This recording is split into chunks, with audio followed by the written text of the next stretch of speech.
I'm Rob, and today we're at the Royal Oak in Lasham. So I don't know much about the Royal Oak in terms of age, but judging by the chimneys, I think it's probably Victorian. But it stands right next to St Mary's Church.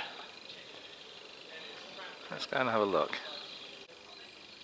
So there's a village bench right in front of the lich gate for the church. And the Lasham Millennium Map. St Mary's is Victorian. It's built in 1866 in the 13th century style. I don't know if it's open. We'll go and have a look.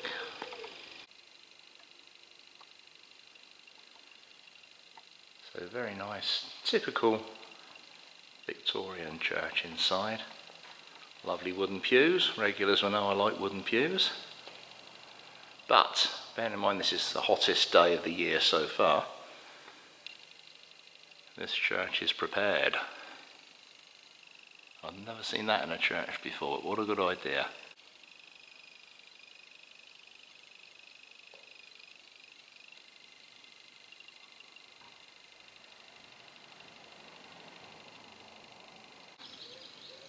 Now, the Royal Navy actually named a minesweeper HMS Lasham. It was part of the Ham class minesweepers, or selection of minesweepers, and it served between 1954 and 1981. So I said there's a secret to this village that people that don't know it will be surprised at. A lovely row of cottages on the right. More about the airfield later.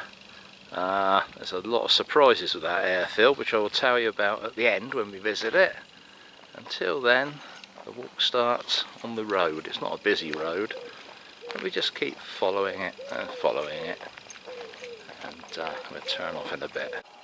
Now, if anyone's lost a unicorn, she's in the bushes. So it sounds obvious, but I wonder what they do in there. Training tree surgeons and stuff, maybe? I don't know. Drop us a note in the comments if you know. It's a long drag up this road, but it's quiet. Now, this is interesting. Something I didn't know was in there on the airfield. Film funding, studio hire, post-production, and film deliverables at Black Hanger Studios. There's also the Gliding Society in there. Lots more about the airport later. Just after the Black Hanger place, keep your eyes out on the right. There's a little footpath that leads off into the bushes. It's actually a restricted bridleway, believe it or not.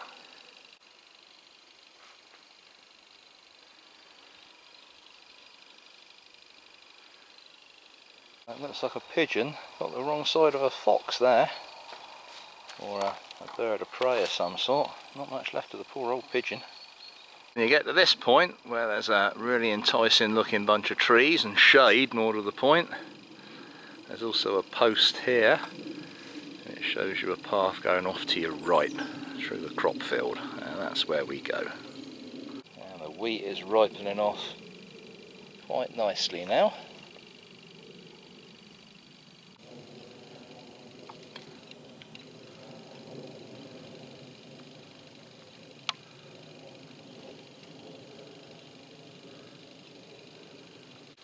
A big military transport up there, I don't know if you can see it. Anyway, at this point, thankfully as the sun's come out, we follow the signs and dart into the bushes and trees into the shade.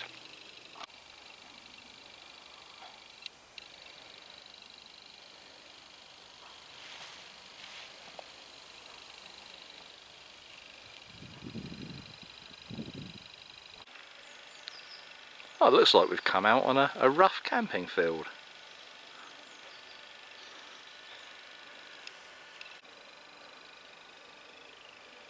And we exit the rough camping field in the corner via this path. So it looks like the camping field have got like a fire pit area, maybe? I don't know. But we carry straight on. So soon we come out onto a road and turn right.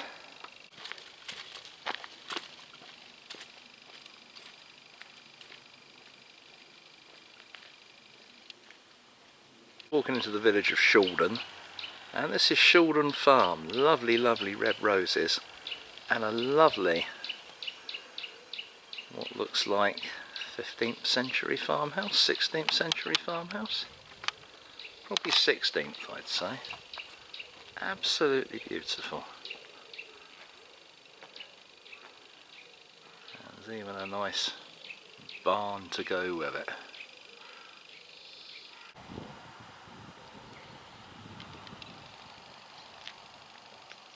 Lovely quiet village. You wouldn't think the aerodrome was not far away. So at the back end of the village there's a sign for Shalden Church and a car park. And we're going to follow down to take a look at the church.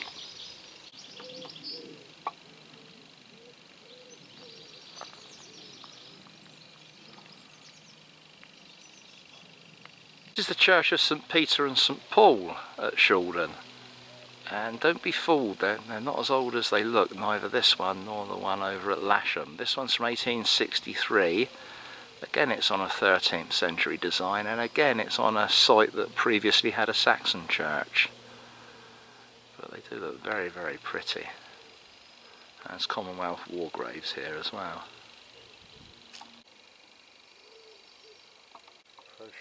Hang on. So very similar inside to St Mary's down the road. I suppose built at the same time it would be. No ceiling fans on this one though. We leave the church, retrace our footsteps and turn left back on the village road. So back up the road and then we'll take the footpath that leads off of this road. And we pass this lovely thatched cottage, imaginatively named Thatched Cottage, and carry on along the lane.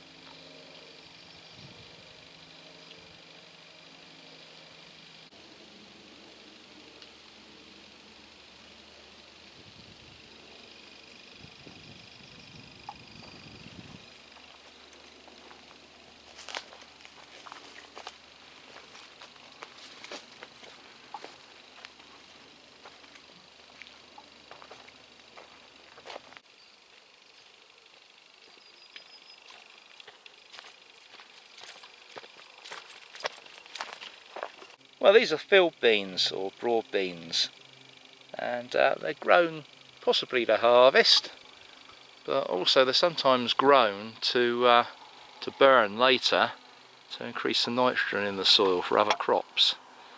I would imagine with a field this size, I'd imagine they're going to crop them, but who knows. Anyway, we'll carry on through the field.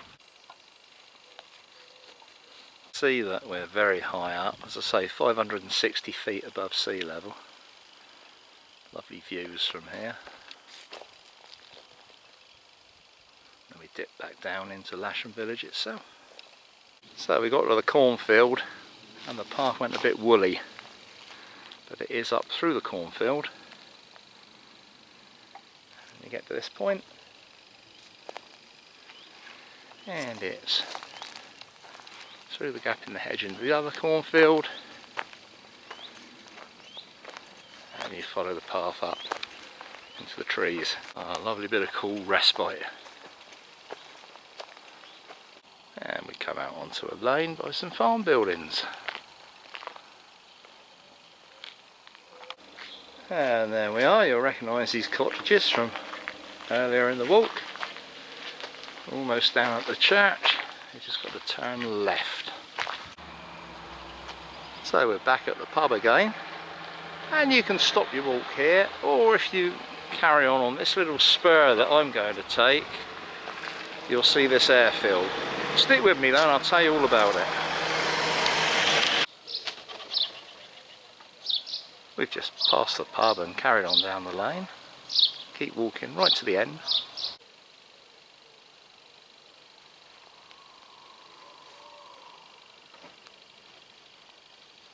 Here we are, here's the airfield, here's the surprise.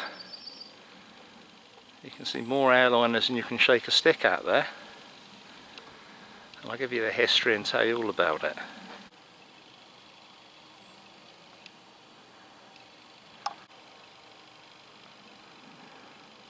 So this is Lasham Aerodrome. It was originally an RAF station built in the war, built in 1942, and it served from 1942 to 1948. It later went on to house Italian prisoners of war.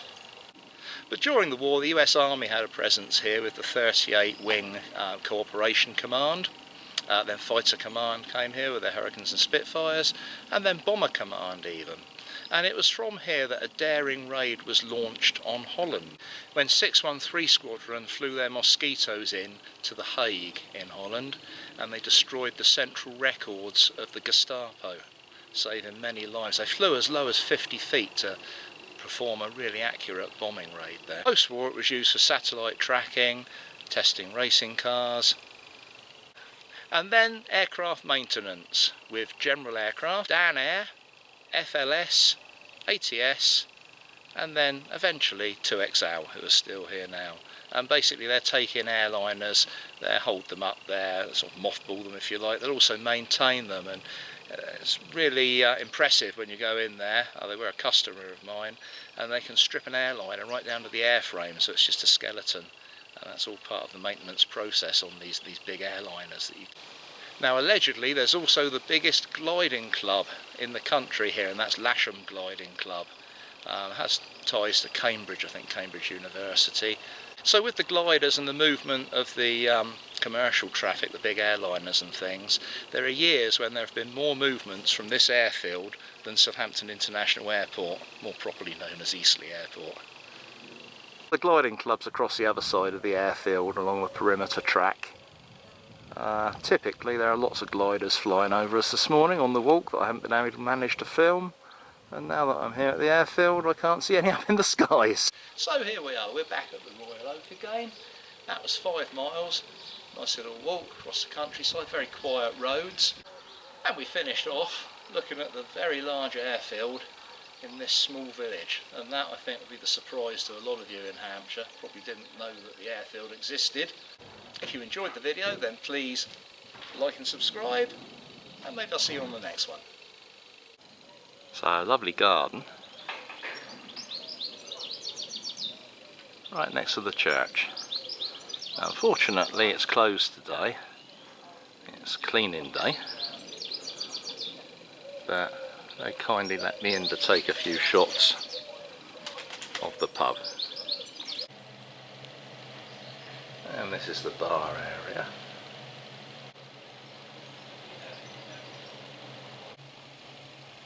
And it's very much a restaurant style pub.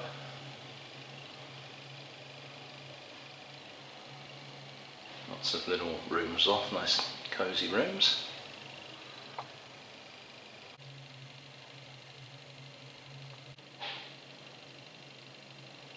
Hello!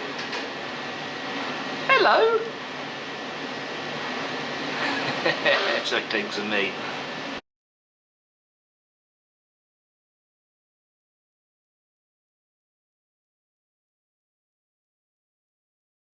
Looks like we've come out onto some sort of rough camping spot.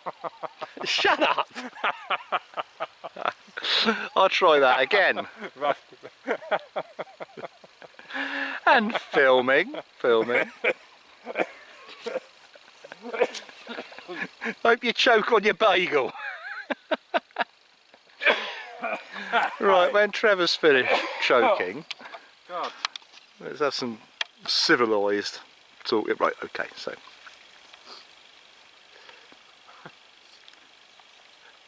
I think we've come out on a rough camping field. Shut up! Right.